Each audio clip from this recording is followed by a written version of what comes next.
A sequence of attacks between Israel and Hezbollah marked the most significant escalation of tensions on the Israel-Lebanon border since October 7th.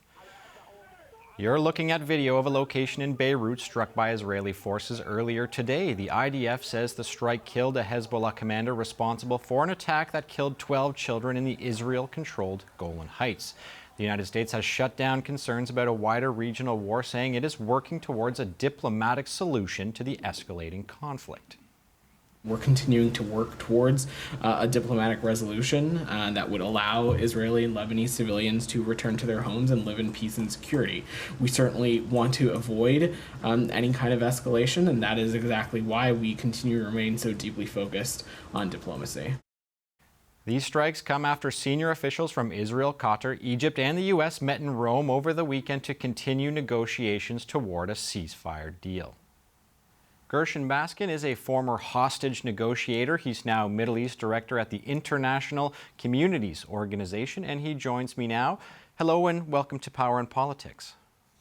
Thank you. So Gershon, we're nearing 300 days of the war. We know that officials from Israel, the U.S. and other parties met in Rome on Sunday to discuss a ceasefire. How would you describe the state of those negotiations? Those negotiations have hit a brick wall. It's a dead end. There's no progress, and there are essentially no negotiations going on.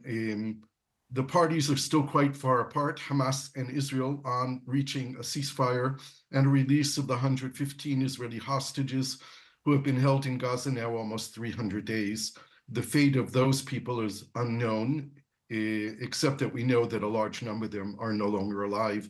And every day they remain in Gaza is a risk to their lives. When you say the parties are far apart, can you give me a sense of what the sticking points are right now? The main sticking points is that Hamas is not willing to make a deal that doesn't guarantee an end to the war, and Israel doesn't want to end the war.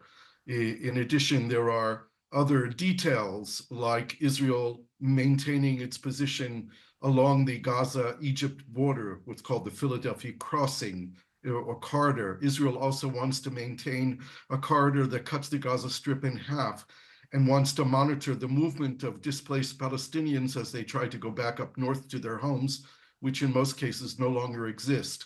Basically, Hamas wants the war to end and for Israel to withdraw from Gaza. And the Israeli Prime Minister Netanyahu is against that, even though his military and intelligence people say that Israel can deal with the price of any deal they make with Hamas that will bring the hostages home. Netanyahu is resolved not to bring this war to an end until he achieves what he calls total victory. And no one knows exactly what that means. Well, he seems to suggest that would be the military dismantlement and the relinquishment of civilian control of Gaza by Hamas. But given how far... That's a myth.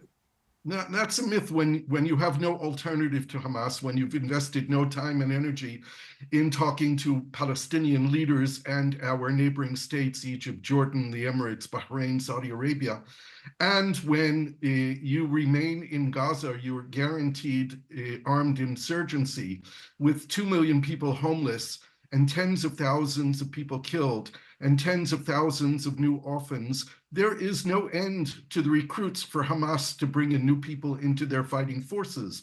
The only way a defeat can be met is a political defeat, and that requires the war to end and Israel to withdraw from Gaza. Gershon, we are seeing tensions rise in the north, especially since Saturday's strike in the Golan Heights that killed 12 children in the Druze community. Just today, Israel struck a Beirut suburb, targeting a Hezbollah commander. How does this situation complicate the efforts to reach a ceasefire and hostage deal? Well, the situation in the north of Israel, the south of Lebanon, is one that's very explosive, literally, and can escalate out of control. Israel today, for the first time since the beginning of the war, targeted the Dahya quarter of Beirut, which is the quarter of the Hezbollah stronghold, and apparently assassinated the number 3 person in the Hezbollah command. There's already been apparently a rocket sent from Lebanon back into Israel that have been reported to have been taken out by Israel's air defense system. But we also have rockets being fired apparently from Yemen this evening. And Hassan Nasrallah, the leader of Hezbollah, is threatening that he's going to hit Haifa this evening, the largest city in the north of Israel. In fact, his warning was quite explicit. He said that no one should stay in Haifa this evening. The White House said today it does not believe war between Hezbollah and Israel is inevitable. I think by that they mean all-out war. How concerned are you about this escalating into a wider regional conflict? It seems that neither Israel nor Lebanon is interested in a full-scale war. The problem is that once we begin to escalate, the escalation can get out of control. We saw a rocket hit a soccer field over the weekend and kill 12 children. If another rocket falls somewhere in Lebanon or somewhere else in Israel and kills a lot of civilians, this is the kind of thing that can bring us to out of control escalation. We have a lot of verbal escalation going on right now with mutual threats being sent back and forth. And unfortunately, we have too many people who are making decisions both in Israel and in Hezbollah who are not rational, who are not thinking in terms of the day after. This war will end in Gaza and it will end between Israel and Lebanon. And there is a day after that we have to think about, that we're all remaining here. These countries are here to stay. These people are here to stay. And it doesn't seem to be that there's anyone really thinking about that day after, when we have to figure out how we're going to live together and not just kill each other.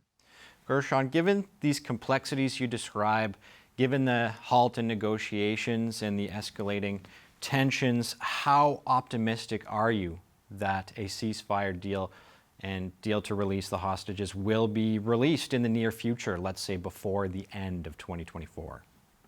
Yeah, unfortunately, I'm not very optimistic. I'm normally a very optimistic person. I can't see the scenario right now where this comes to an end, except if Israel happens to find the leadership of Hamas underground in the tunnels and bunkers and manages to kill them. That might be the so-called victory picture that Netanyahu is waiting for, but that will not bring the hostages home. And unfortunately, some of these hostages may never come home. And until they do come home, there is no closure for Israel on this. We're suffering the trauma of October 7th of last year. We've been experiencing every single day. The Palestinian people in the West Bank, in Gaza, in Jerusalem, everywhere around the world where there are Palestinians are experiencing the trauma of the Nakba, of the catastrophe that befell them in 1948. And we have two traumatized people who have leaders who are not leading, who are not thinking about tomorrow, who are making decisions based on revenge and based on very nasty emotions that don't get us to any place positive. So right now, there is no optimistic scenario. We need the international community to weigh in, and we need to have the international community help us What does that look like? de-escalate and find a way out. What does it look like? What else could the international community do to weigh in, as you say? Well, I think for one is one of the strange things that's emerged from this war is the re-emergence on the scene of the two-state solution.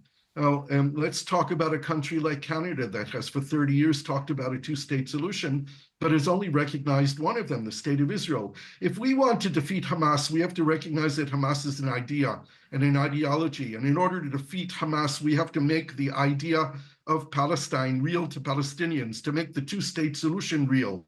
Now, I understand that recognizing the state of Palestine doesn't end the Israeli occupation over the Palestinian people, but it does remove the question of Palestinian statehood from future negotiations. Those are the kind of things that we need to see happen. We need to talk to the regional countries here, Egypt and Jordan and the Emirates and Bahrain and Saudi Arabia and others, about convening a regional meeting about talking the day after of how a two-state solution can emerge, how there could be a peaceful future for the Israeli and Palestinian people.